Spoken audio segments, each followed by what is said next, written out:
Gujarat study IQ YouTube ચેનલમાં હું સાહિલ પરમાર આપ સર્વેનું હાર્દિક સ્વાગત કરું છું.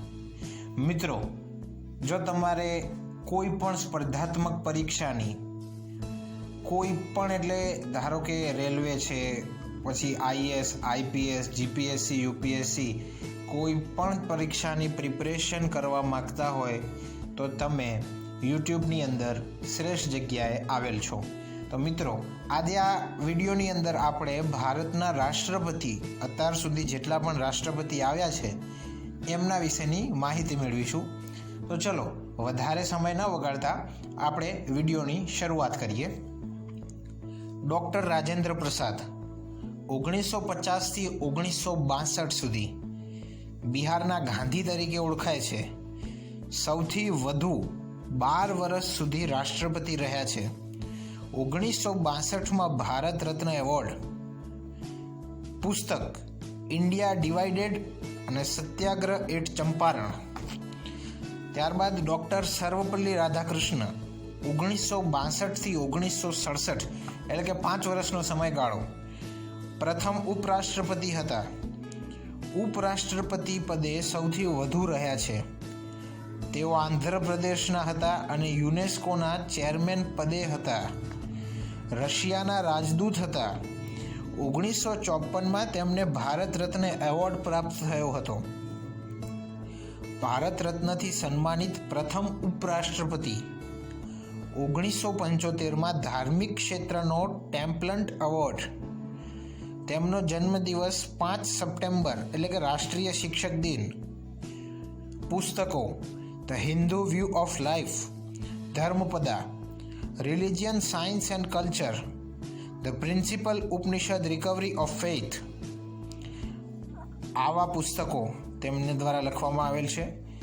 ત્યારબાદ ડૉક્ટર ઝાકિર હુસેન 1967થી 1969, 1967 to 1969 પ્રથમ મુસ્લિમ રાષ્ટ્રપતિ.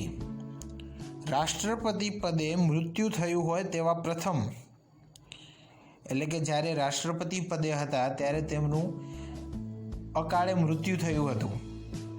1963માં ભારત રત્ન એવોર્ડ પ્રાપ્ત થયો હતો.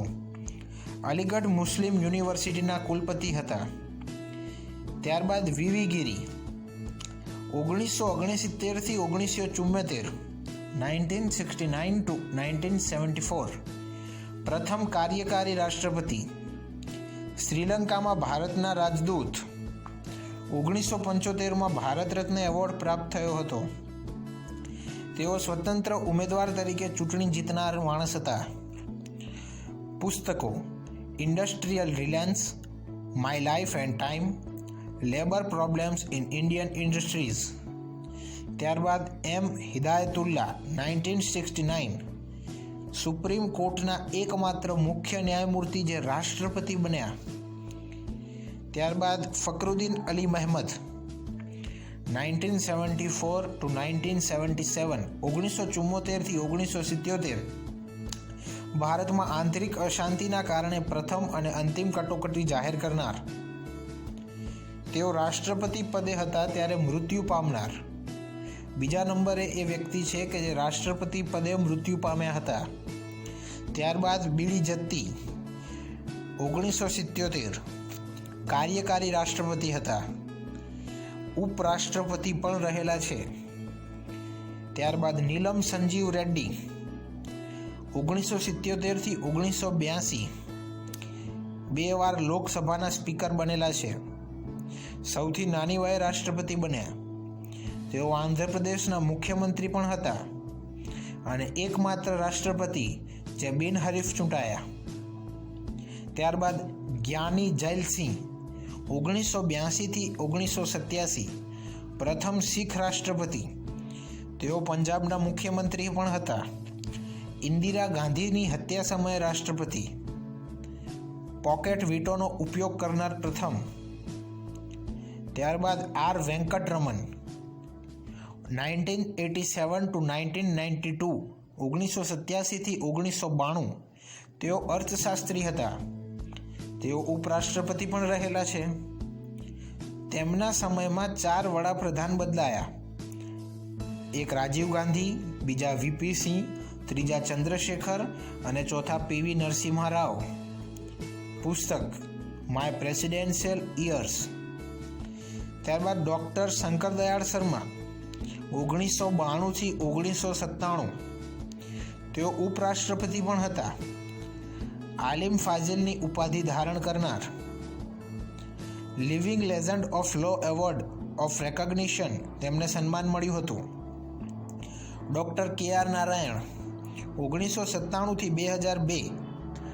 એકમાત્ર IFS અધિકારી, સૌથી વધુ મતોથી ચૂંટણી જીતનાર અને અનુસૂચિત જાતિના પ્રથમ રાષ્ટ્રપતિ. ડૉક્ટર APJ અબ્દુલ કલામ 2002 થી 2007. તેમની ઓળખ મિસાઇલ મેન તરીકે છે. જન્મ રામેશ્વર, રાજ્ય તમિલનાડુ. અવસાન શિલોંગ, મેઘાલયમાં. પ્રથમ વૈજ્ઞાનિક અને અવિવાહિત. તેઓ અનમેરિડ હતા. 1997 ભારત રત્ન એવોર્ડ પ્રાપ્ત થયો હતો. પીપલ્સ પ્રેસિડેન્ટ તરીકે ઓળખાતા હતા. તેમનું પૂરું નામ અવુલ પકીર જૈનિલાબુદ્દીન અબ્દુલ કલામ. લક્ષ્મી સહેલગને હરાવી તેઓ રાષ્ટ્રપતિ બન્યા હતા.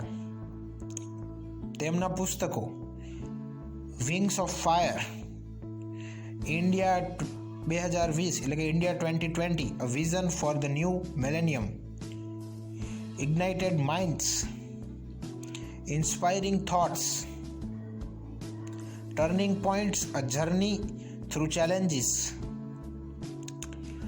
ઇન્ડોમિટેબલ સ્પિરિટ. ત્યારબાદ પ્રતિભા દેવીસિંહ પાટીલ, જેઓ 2007 થી 2012 સુધી ભારતના રાષ્ટ્રપતિ હતા. પ્રથમ મહિલા રાષ્ટ્રપતિ. રાજસ્થાનના રાજ્યપાલ, જેઓ રાજસ્થાનના રાજ્યપાલ હતા અને રાજસ્થાનના રાજ્યપાલ બનનાર પ્રથમ મહિલા પણ હતા. એવા પ્રથમ રાષ્ટ્રપતિ બન્યા કે જેણે ઉપરાષ્ટ્રપતિ ભૈરવસિંહ શેખાવતને હરાવ્યા હોય. પ્રણવ મુખર્જી 2012 થી 2017 ભારતના 13મા રાષ્ટ્રપતિ. કેન્દ્રમાં નાણામંત્રી પણ હતા. વિદેશ મંત્રી અને સંરક્ષણ મંત્રી પણ હતા. ઇન્દિરા ગાંધી અને રાજીવ ગાંધી સરકારમાં મંત્રી હતા. એટલે કે જ્યારે ઇન્દિરા ગાંધી અને રાજીવ ગાંધીની સરકાર હતી ત્યારે તેઓ મંત્રી હતા. ત્યારબાદ રામનાથ કોવિંદ 2017 થી હાલની તારીખ વર્તમાનમાં પણ તેઓ કાર્યકાળ પદ ઉપર છે. એટલે કે તેઓ અત્યારે પણ રાષ્ટ્રપતિ છે. જન્મ ઉત્તર પ્રદેશમાં. ભારતના 14મા રાષ્ટ્રપતિ. 2015 અને 2017 સુધી 2015 થી 2017 સુધી તેઓ બિહારના રાજ્યપાલ હતા. ત્યારબાદ ઉપરાષ્ટ્રપતિ બાદ રાષ્ટ્રપતિ બનેલા મહાનુભાવ, એટલે કે જેઓ ઉપરાષ્ટ્રપતિ બન્યા પછી રાષ્ટ્રપતિ બન્યા હોય તેવા મહાનુભાવ: doctor Sarvepalli Radhakrishna, doctor Zakir Husain, VV Giri, R Venkataraman, doctor Shankardayal Sharma અને doctor K R. Narayan. Thank you મિત્રો, તમે વિડીયોના અંત સુધી બન્યા રહ્યા તે બદલ તમારો ખૂબ ખૂબ આભાર. અમે આટલી મહેનત કરીએ છીએ તમારા સુધી સામાન્ય જ્ઞાન અને સ્પર્ધાત્મક પરીક્ષાઓને લગતું જ્ઞાન પહોંચાડીએ છીએ. તે બદલ મિત્રો વિડીયોને જરૂરથી લાઇક કરજો, શેર કરજો અને જો તમે ચેનલમાં નવા હોય તો એને સબસ્ક્રાઈબ કરજો. મિત્રો, તમારા લાઇક, શેર અને સબસ્ક્રાઈબથી અમારું મોટિવેશન થાય છે, અમને પ્રોત્સાહન મળે છે, જેથી અમે તમારા તરફ નવી ને નવી માહિતીઓ પહોંચાડતા રહીશું. બન્યા રહો આ વિડીયોની અંદર, આ ચેનલની અંદર. Thank you.